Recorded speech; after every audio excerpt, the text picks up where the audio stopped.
आज आपल्या महाविद्यालयामध्ये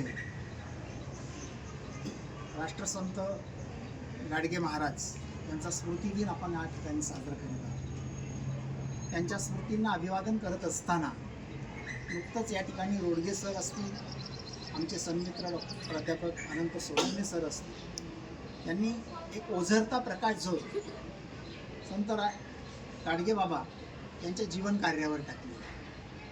खरं तर माणसामध्ये देव पाहणारा हा माणूस देव माणूस म्हणून आपण गाडगे महाराजांचा या ठिकाणी उल्लेख करतो। तीर्थी धोंडा पाणी म्हणजे दगडामध्ये देव न पाहता माणसामध्ये देव पहा असा संदेश देणाऱ्या गाडगे महाराजांनी आपल्या पोरायला आपण शिकवलं पाहिजे यासाठी हट्ट धरलेला आहे। आपली घरची जर परिस्थिती नसेल, तुम्ही अर्धीची चतकोर खाऊन जगा, आपल्या घरात जर ताटली नसेल तर हातात भाकरी खाऊन तुम्ही जगा, पण पहिल्यांदा आपल्या पोरांना शिकवा। अशा पद्धतीचा हट्ट धरणाऱ्या गाडगे महाराजांनी आपल्या कर्मवीर भाऊराव पाटलांना तितकीच तोलामोलाची साथ दिली।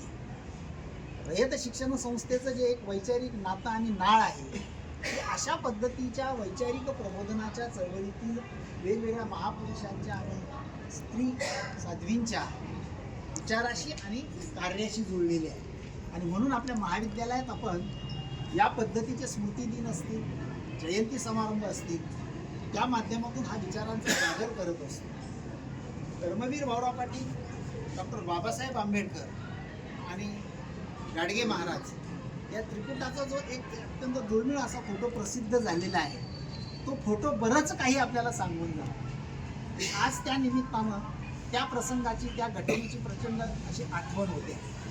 आज शैक्षणिक क्षेत्रापुढे अनेक वेगवेगळ्या प्रकारची आव्हानं उभी राहिलेली आहेत। रयत शिक्षण संस्थेसारख्या एवढ्या विशाल संस्थेसमोर सुद्धा ही आव्हानं आहेत आणि अशीच आव्हानं त्याही काळामध्ये उभी राहिलेली असताना गाडगे महाराज आणि डॉक्टर बाबासाहेब आंबेडकर ठामपणानं कर्मवीर भाऊराव पाटलांच्या पाठीशी उभे राहिले आणि त्यामुळे त्या काळात रयत शिक्षण संस्थेचा जो रुतलेला गाडा आहे तो गाडा पुढे चालू शकलेला आहे। आजची परिस्थिती सुद्धा तशाच पद्धतीची अत्यंत म्हणजे बेडौल अशा पद्धतीची झालेली असताना गाडगे महाराजांच्या कार्याची या ठिकाणी आठवण झाल्याशिवाय राहत नाही। मंदिरापेक्षा आणि देवळांपेक्षा शाळांना महत्त्व देणारा हा खऱ्या अर्थानं विज्ञानवादी संत आणि त्याच्या विचाराची आजच्या काळामध्ये फार मोठी गरज आहे असं मला या निमित्तानं वाटतं। आपण सर्वांनी त्यांच्या कार्यातून, त्यांच्या जीवन चरित्रातून एक प्रेरणा घेऊयात। त्यांच्या नावानं आपल्या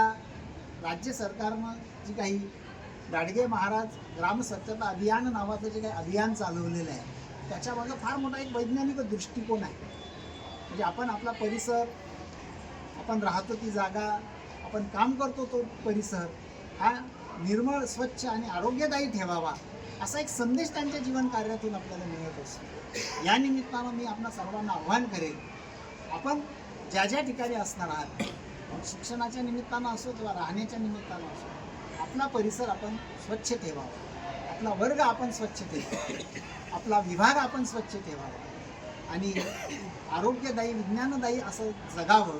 आणि हाच खऱ्या अर्थानं गाडगे महाराज यांच्या या स्मृतींना अभिवादनाचा समारंभ ठरेल असं मला वाटतं। धन्यवाद। जय हिंद, जय भारत।